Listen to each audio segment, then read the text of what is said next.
1996లో ఏం జరిగింది? వెంకటాయపాలెంలో 28 ఏళ్ల కిందట జరిగిన దారుణం ఏంటి? కొట్టివేసిన కేసును హైకోర్టు ఎందుకు రీఓపెన్ చేయించింది?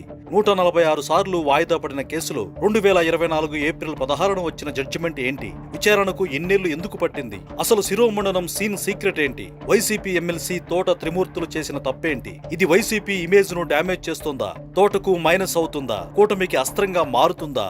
ఎవరెన్ని అనుకున్నా ఘటన జరిగిన సమయానికి వైసీపీ పార్టీ పుట్టనే లేదు. సో వాట్ నెక్స్ట్ అంటే హత్య కేసు కాదు, అత్యాచారం కాదు, అయినా 28 ఏళ్లు కోర్టులో కేసు నానింది. ఎందుకో తెలియాలంటే తోట త్రిమూర్తులు లైఫ్ లో ఫ్లాష్ బ్యాక్ వెళ్లాల్సిందే. ప్రస్తుత వైసీపీ ఎమ్మెల్సీ తోట త్రిమూర్తులు 1994లో రామచంద్రాపురం అసెంబ్లీ నియోజకవర్గం నుంచి తొలిసారి ఎమ్మెల్యేగా గెలిచారు. అప్పుడు ఆయన స్వతంత్ర అభ్యర్థి. గెలిచిన తర్వాత టీడీపీలో చేరారు.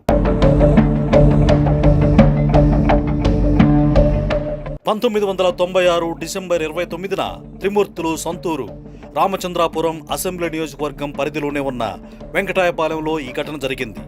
అప్పట్లో యువకుడిగా ఉన్న తోట రాజకీయంగా తనకు అడ్డుగా ఉన్నారన్న కారణంగా 5గురిని హింసించి కనుబొమ్మలు గీయించి శిరోముండనం చేయించారని ఎస్సీ ఎస్టీ అట్రాసిటీ కేసు నమోదైంది. ఇది అప్పట్లో రాష్ట్ర వ్యాప్తంగా సంచలనం రేపింది.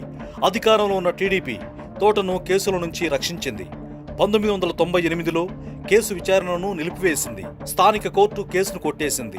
ఈ ఘటనపై బాధితులు, దళిత సంఘాలు, రాజకీయ పక్షాలు రాష్ట్ర వ్యాప్తంగా ఉద్యమించాయి. దీంతో 2008లో హైకోర్టు కేసును రీఓపెన్ చేయించింది. బాధితులుగా ఉన్న కోటి చినరాజు, దడాల వెంకటరత్నం అనే వారికి శిరోముండనం చేయగా చల్లపూడి పట్టాభిరామయ్య, పువ్వుల వెంకట్రమణ, కనికల్ల గణపతి అనే మరో ముగ్గురిని తీవ్రంగా హింసించినట్టు పోలీసులు నిర్ధారించారు. దీంతో ఎమ్మెల్యే తోట త్రిమూర్తులతో పాటుగా నిందితులందరినీ అరెస్టు చేయాలంటూ అప్పట్లో జిల్లా వ్యాప్తంగానూ రాష్ట్రంలోని వివిధ ప్రాంతాల్లో నిరసనలు జరిగాయి. అప్పట్లోనే త్రిమూర్తులను కూడా అరెస్టు చేసి 87 రోజుల పాటు రాజమండ్రి సెంట్రల్ జైల్లో నిర్బంధించారు. ఆ తర్వాత ఆయన బెయిలుపై విడుదలయ్యారు.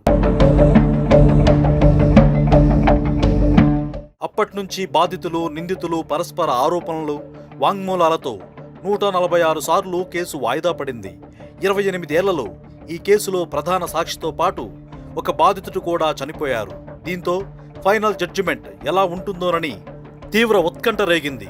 చివరకు తోట త్రిమూర్తులతో పాటుగా 8 మంది ముద్దాయిలను దోషులుగా కోర్టు నిర్ధారించింది. వారికి 1.5 ఏళ్ల చొప్పున జైలు శిక్ష విధించింది. 1.5 లక్షల జరిమానా విధించింది. తీర్పు సమయంలో తోట కోర్టులోనే ఉన్నారు. తీర్పును గౌరవిస్తున్నానని 4 సార్లు ఎమ్మెల్యేగా గెలిచిన తాను దీనిపై హైకోర్టులో సవాల్ చేస్తారంటున్నారు. 2019లో టీడీపీ తరపున రామచంద్రాపురం నుంచి పోటీ చేసి ఓడిపోయిన తోట ఆ తర్వాత వైసీపీలో చేరారు. ఎమ్మెల్సీ పదవి దక్కించుకున్నారు. ప్రస్తుతం మండపేట అసెంబ్లీ నుంచి వైసీపీ తరపున బరిలో ఉన్నారు.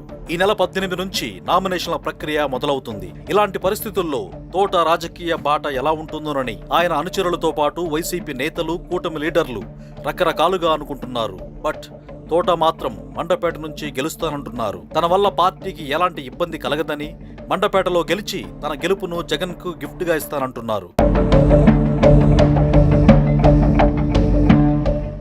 ఎన్నికల నిబంధనల మేరకు ఇలాంటి కేసులో 2 ఏళ్ల శిక్ష పడితే పోటీకి అనర్హులు. కానీ 1.5 సంవత్సరం శిక్ష పడింది.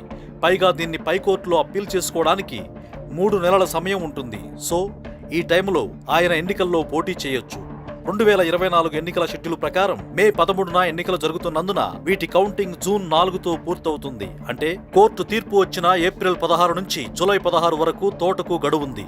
ఈ మధ్యలో జరిగే ఎన్నికల్లో ఆయన గెలవచ్చు, ఓడిపోవచ్చు. కానీ పోటీ చేసేందుకు కేసు ఎలాంటి అడ్డురాదు. కాకపోతే బెయిల్ రావడం, రాకపోవడం, శిక్ష పడడం, పడకపోవడం అనేది హైకోర్టు పరిధిలో ఉంటుంది. ప్రస్తుతానికైతే వైసీపీ పెద్దలు కూడా దీనిపై స్పందించలేదు. తోట తనయుడు తండ్రి కోసం విస్తృతంగా ప్రచారం చేస్తున్నాడు. తోట కూడా గెలుస్తాననే ధీమాతో ఉన్నారు. కూటమి దీన్ని ఓ అస్త్రంగా వాడుకోవాలని చూస్తోంది.